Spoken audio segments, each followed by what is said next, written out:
Assalamu alaikum, I'm Avalon. I'm a revert to Islam and I make Islamic content here on YouTube as well as on Instagram and my podcast. All of that will be linked below in the description. So, as a revert, and inshallah, God willing, that's what we're going to talk about today. So, in the name of Allah, Bismillah, let's get started. Okay, so a little bit about my background and like where I come from. I'm born and raised in the US. My family's been here for a long time, so we're Christian. We're just like Irish, Italian, American. My family's always been Christian, as far as I know. So I was raised in a very conservative home. My parents chose to homeschool us, and so I was homeschooled for the first part of my life. So again, very conservative Christian upbringing. Christianity was always a very big part of my life. However, even from a very young age, the idea of the Trinity never made sense to me. That never resonated with me even as a child. I know when you're a child, it's kind of hard to make sense of things like God. And so that's kind of what I chalked it up to my whole life, because I remember particularly asking my mom when I was very young, I don't understand how God can be three in one. Why, how does that work? That doesn't make sense to me. Just as a child, using the logic that I had, I'm like, that doesn't add up. And I remember her saying, well, that'll make sense to you when you're older. When you're an adult, it'll make sense to you. So I really just put it out of my mind for a very long time. And fast forward to college, it was my second year of college. I went to community college and then I transferred to university. So I was wrapping up my time at community college. I was 20 years old. I had been in the college system, so I had, been exposed to lots of new ideas, and I was in a religious studies class. And it finally struck me when I was hearing about Christianity from an objective source, from my professor. I was like, wait, I never clicked still. When she said it'll make sense when you're an adult, it still doesn't make sense. And so that really triggered, that class was the final breaking point for me, because I had already been moving away from Christianity, not wanting to go to church and all of that, just because I didn't find it riveting. I didn't find that it spoke to me and I didn't enjoy it. But I just kind of saw it as well, I'm growing out of it, whatever. But that class really made me think wow, when all the world religions are lined up next to each other, why am I a Christian? It's just because my parents are. But really, it never made sense to me. And I never wanted to be Christian. I just did it because it was, I didn't even think there was another option. So that just was the breaking point where I was like, okay, I can't be Christian anymore. And I stopped practicing. So for the next 2 years of university, till almost when I graduated, I would kind of teetered between atheism and being agnostic, thinking that there's maybe a God, but I don't want to practice any religion.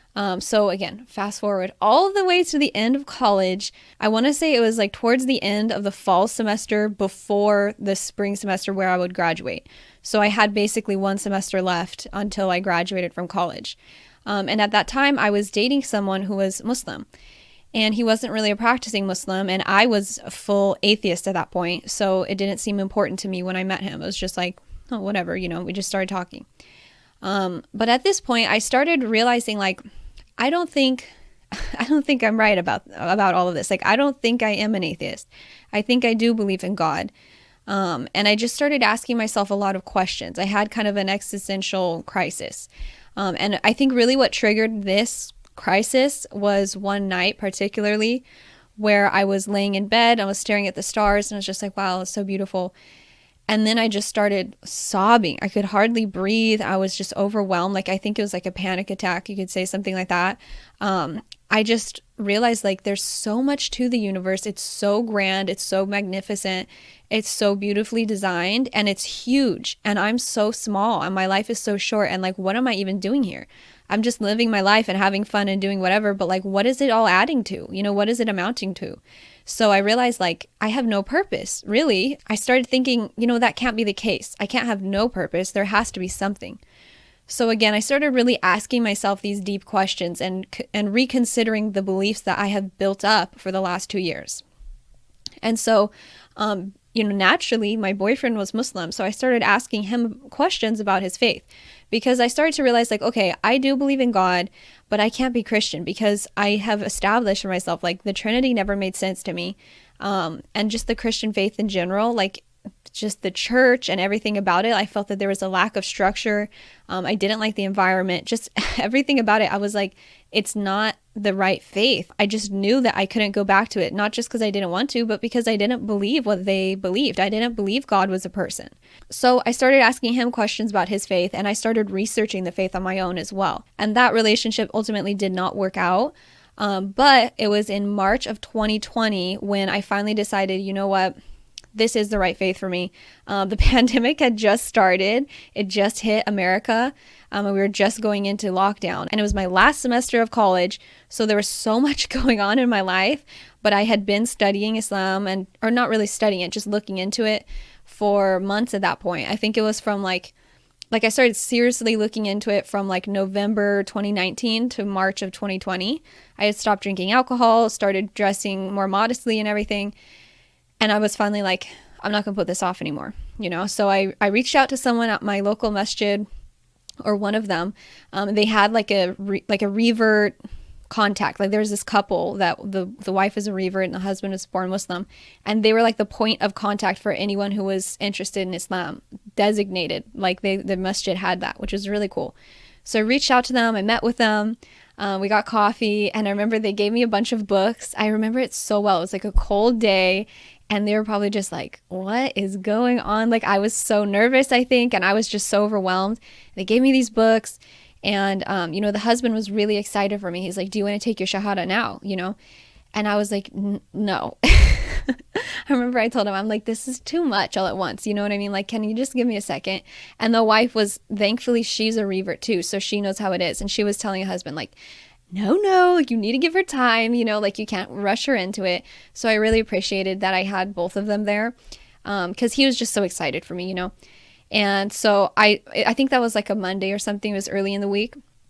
And they're like, well, why don't you come to the masjid for, on Friday we have a prayer. And so I was like, okay. And I don't actually know why I didn't go for Jummah prayer now that I think of it. Maybe I had class or something. But we ended up meeting in the evening on that Friday. And it was crazy because, like I said, we met a few days earlier and everything was normal in the world. We knew the pandemic was happening, but there was no lockdown at all. And that Friday, it was Friday, March 13th. I remember it so well. That was the first day of lockdown for the whole nation. That was the first day. So we went from a few days earlier, everything's normal, to, okay, we'll meet you on Friday. And I get there on Friday and it's like literally no one's at the masjid. And they were just so shocked because they're like, this is the first time Jummah has been canceled ever. Like, I don't even know what to say. Like they were so excited for me, but we were all just so scared also because of the pandemic. It was just such a crazy time. But yeah, I met with them. We went into like the girls' youth room. It was this random room with like a pink beanbag. I remember it so well. And I took my Shahada. And then I prayed, Isha with them afterwards. And there was like one other person in the whole masjid. And then I went home. And so it's been almost 3 years now since I took my Shahada. And I've grown so much since then. That's why I wanted to make this video in the first place, is to kind of refresh and be like, okay, that was then, this is now. Like, so much has changed since I made the video, let alone since I converted. Like, my life has changed so much, and alhamdulillah, I've learned so much. And it really has been the best decision that I've ever made. It's the best decision anyone could ever make. So that's my story. So much, again, happened after that. And I feel like that was really just leading up to like the start of my life in a way. Like for me, I recognize March 13th as like my real, like the day my life really started. And it's funny because March 10th is my actual birth date. That's when I was born. But March 13th, the day I took my Shahada, is like, again, it's like when my life really started. So so much has changed since then, but that's the story of how I actually ended up taking my Shahada. So that's all I wanted to talk about today. I hope you found it interesting. I hope this was helpful for you if you are considering Islam. If you are considering Islam and you have any questions about my journey or just about Islam in general, please drop them below, inshallah. And if I can't answer them, I will, direct you to the right person who can. But yeah, thank you so much for watching, and I'll see you again very soon, inshallah. Assalamu alaikum.